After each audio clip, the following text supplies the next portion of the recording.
જય શ્રી કૃષ્ણ. સત્સંગ ધાર્મિક કથાઓમાં આપનું હાર્દિક સ્વાગત છે.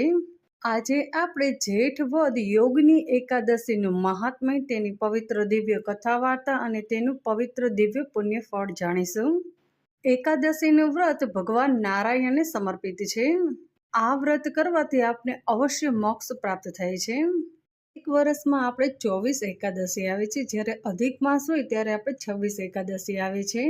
આ 26 એકાદશીનું અલગ અલગ આપણને પુણ્યફળ પ્રાપ્ત થાય છે. એકાદશીનું વ્રત કરવાથી આપણા પાપનું નિવારણ થાય છે અને પુણ્યમાં વૃદ્ધિ થાય છે. એકાદશીનું વ્રત કરવાથી આપણને સ્વર્ગની સીડી મળી જાય છે અને વૈકુંઠ પ્રાપ્ત થાય છે. જેઠ વદ યોગની એકાદશીનું વ્રત કરવાથી આપણને 28,000 બ્રાહ્મણોને જ્યારે ભોજન કરાવી ત્યારે જે પુણ્યફળ પ્રાપ્ત થાય છે તે પુણ્યફળ આપણને આ વ્રત કરવાથી થાય છે. પરંતુ આ વ્રત તમારે વિધિપૂર્વક કરવાનું છે. જો કોઈ પણ વ્રત આપણે વિધિપૂર્વક કરીએ તો જ આપણે તેનું પુણ્યફળ પ્રાપ્ત થાય છે. સૌ પ્રથમ તો તમે જ્યારે સવારે વહેલા ઉઠો ત્યારે તમારે નાહી ધોઈ અને સંકલ્પ કરવાનો. કોઈ પણ વ્રત સંકલ્પ વગર અધૂરું છે. તમારે જેવી રીતે વ્રત કરવાનું હોય એવી રીતે તમારે સંકલ્પ કરવાનો છે.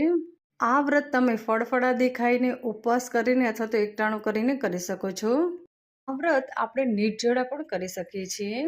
જેઠ સુદ એકાદશી, જે નિર્જળા એકાદશી આવે છે ત્યારે જેવી રીતે આપણે વ્રત કરીએ છીએ એવી રીતે આ વ્રત પણ આપણે કરી શકીએ છીએ. જો તમે એકટાણું કરી અને આ વ્રત કરતા હોય તો તમારે એકટાણું સાંજે કરવાનું છે અને તે એકટાણામાં પણ તમારે સાત્વિક ભોજન લેવાનું છે. એકાદશીનું વ્રત આપણે 8 વર્ષના હોય ત્યારથી લઈ અને 80 વર્ષના થાય ત્યાં સુધી કરી શકાય છે. 80 વર્ષ પછી આ વ્રત કરવામાં નથી આવતું. આ એકાદશીના દિવસે આપણે તલનું ખૂબ જ મહત્વ છે.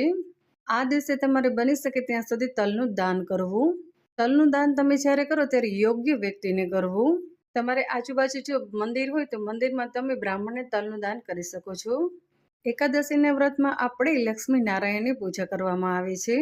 તમે સવારે વહેલા ઉઠો, નાહી ધોઈ સૌ પ્રથમ તમારે તમારા ઈષ્ટદેવની પૂજા કરવી. તમે દરરોજ જેવી રીતે કરતા એવી રીતે તમારે પૂજા કરવાની છે. પછી આપણે લક્ષ્મી નારાયણની પૂજા કરવાની છે.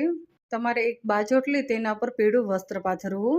તેના પર તમારે ભગવાન વિષ્ણુની મૂર્તિ હોય, છબી હોય, જે પણ હોય તેની સ્થાપના કરવી. પછી અબીલ ગુલાલથી તેનું પૂજન કરવું, પુષ્પો ચડાવવા. આ દિવસે બની શકે ત્યાં સુધી તમે અખંડ દીવો રાખો તો તે વધારે ઉત્તમ છે. આપણે પૂજા વિધિ પતી ગયા પછી આની પવિત્ર દિવ્ય કથા વાર્તા વાંચવાની છે અથવા તો સાંભળવાની છે. પછી આરતી કરી અને થાળ કરવાનો છે. આ દિવસે ભગવાનને તમારે પીળા કલરની કોઈ પણ વસ્તુ ધરાવો તો તે વધારે ઉત્તમ છે. કેળા છે કે કોઈ પણ પીળી વાનગી. એકાદશીમાં આપણે 12 વાગ્યા સુધી જાગરણ કરવામાં આવે છે અને દિવસે તમારે ઊંઘવાનું નથી. એકાદશીનું કોઈ પણ તમે વ્રત રહો ત્યારે તમારે ક્યારે પણ કોઈની નિંદા કોટલી કરવી નહીં, ખોટું બોલવું નહીં. બની શકે ત્યાં સુધી એકદમ ઓછું બોલવું. વધારે બોલીએ એટલે આપણાથી ખોટું બોલાઈ જ જાય છે. આખો દિવસ દરમિયાન તમારે ભગવાન નારાયણના મંત્રનો જાપ કરવો. તમને જે પણ મંત્ર જાપ આવડતો હોય તે તમે કરી શકો છો.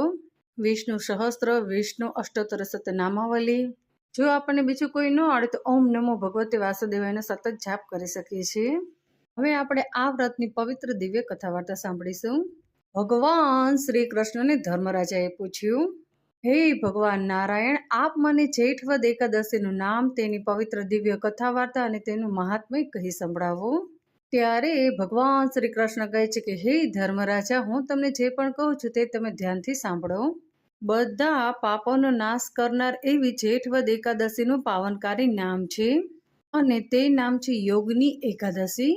હવે હું તમને આ વ્રતનું મહાત્મ્ય કહું છું તે તમે ધ્યાનપૂર્વક સાંભળો. એકવાર હેમ નામના માળીને શંકર ભગવાનના ભક્ત કુબેરજીએ માનસરોવરમાંથી કાયમ તેમની પૂજા કરવા માટે પુષ્પ લાવવાની આજ્ઞા આપી. પછી તો દરરોજ આ હેમમાળી માનસરોવરમાં જઈ અને કુબેરજી માટે પૂજા માટે પુષ્પ લાવતો હતો. કોઈ પણ વ્યક્તિ પોતાની જ્યારે બુદ્ધિ ઠેકાણે રાખતો નથી અને સારા નશાનો તેની ખબર પડતી નથી ત્યારે તે વ્યક્તિ વિનાશના પંથે જાય છે અને પોતાની જાતે જ દુઃખો અને કષ્ટોને નિમંત્રણ આપે છે. હેમ નામનો માળી કાયમ માટે કુબેરજી માટે પુષ્પ લાવતો હતો. પરંતુ એક દિવસની વાત છે, તે પુષ્પો લઈ અને કુબેરજી પાસે નહીં પરંતુ પોતાના ઘરે ગયો. હેમમાળીની પત્ની અતિશય સુંદર અને મોહક હતી અને તે પુષ્પો લઈ અને પોતાની પત્ની પાસે ગયો અને તે પોતાની પત્નીના રૂપમાં ઘેલો થઈ ગયો. અને તે ત્યાં જઈને સ્ત્રી વિલાક્ષય કરવા લાગ્યો. હેમમાળી તો પોતાની પત્નીના રૂપમાં ઘેલો થઈ ગયો અને જે પુષ્પ તે ભગવાન માટે લાવ્યો હતો તે પુષ્પોની તેને વેણી બનાવીને પોતાની પત્નીની માથે નાખી અને તે પોતાની પત્ની સાથે પ્રમોદમાં ખોવાઈ ગયો. પૂજાનો સમય થવા છતાં માળી આવ્યો નહીં. ત્યારે કુબેરજીએ પોતાના એક અનુચરને આજ્ઞા કરી કે આ માળી હજુ સુધી પુષ્પ લઈને કેમ નથી આવ્યો, માટે તમે લોકો તેની તપાસ કરો. અનુચર હેમમાળીની તપાસ કરવા જાય છે. થોડા વખત પછી પાછો આવી 2 હાથ જોડી અને કુબેરજીને કહે છે કે હે મહારાજા, હેમમાળી તો પોતાની પત્ની સાથે પોતાના ઘરે પ્રેમ વિનોદ કરે છે.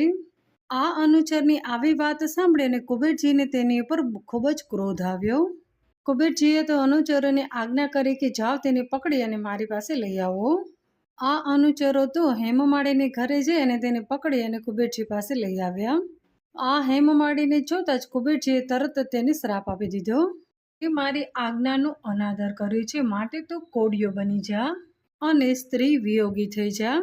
કુબેરજીના શ્રાપથી હેમમાળીને આખા શરીરમાં કોડ નીકળ્યો અને સ્ત્રી વીરોમાં ઝૂરતો, અકળાતો, દુઃખી થતો તે માર્કંડ ઋષિના આશ્રમમાં આવ્યો અને ઋષિને પ્રણામ કરતા કરતા રડતા રડતા તેને બધી વાત કરી.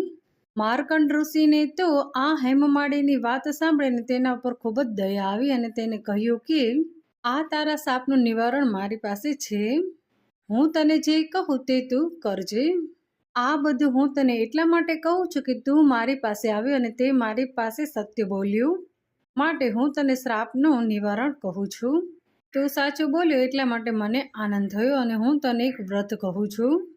આ વ્રત તું વિધિપૂર્વક કરજે એટલે તારા દુઃખનું બધું જ નિવારણ થઈ જશે. જેઠ મહિનો આવે એટલે વદ પખવાડિયામાં જે એકાદશી આવે છે તે એકાદશીનું નામ યોગીની એકાદશી છે. તે એકાદશીનું વ્રત ઉપવાસ તો વિધિપૂર્વક કર એટલે તારો કોડ મટી જશે. માર્કંડ ઋષિના વચનો સાંભળી અને હેમમાળીએ ઋષિને પ્રણામ કરી અને ઋષિની આજ્ઞા અનુસાર તેને યોગીની એકાદશીનું વ્રત કર્યું અને આ વ્રતના ફળરૂપ તે પોતાના અસલ સ્વરૂપમાં આવી ગયો અને તે સ્વર્ગે જઈ અને પોતાની પત્ની સાથે પરમ આનંદમાં રહેવા લાગ્યો. હે પાંડવ ધર્મરાજા, આ યોગીની એકાદશીનું વ્રત ઉપવાસ કરવાથી 28,000 બ્રહ્મ ભોજન કરાવવામાં જેટલું પુણ્યફળ આપણને પ્રાપ્ત થાય છે તેટલું જ પુણ્યફળ આ વ્રત કરવાથી આપણને પ્રાપ્ત થાય છે અને આપણા જેટલા પણ પાપ હોય તે બધા બળી અને ભસ્મ થઈ જાય છે. આ વ્રત ખૂબ જ પરમ પુણ્યદાયી વ્રત છે, માટે સકળ જગતના જીવોએ આ એકાદશીનું વ્રત પોતાના કલ્યાણ માટે અવશ્ય કરવું જોઈએ. અહીં આપણે આ યોગીની એકાદશીની પવિત્ર દિવ્ય કથા વાર્તા સમાપ્ત કરીએ છીએ. જય શ્રી કૃષ્ણ.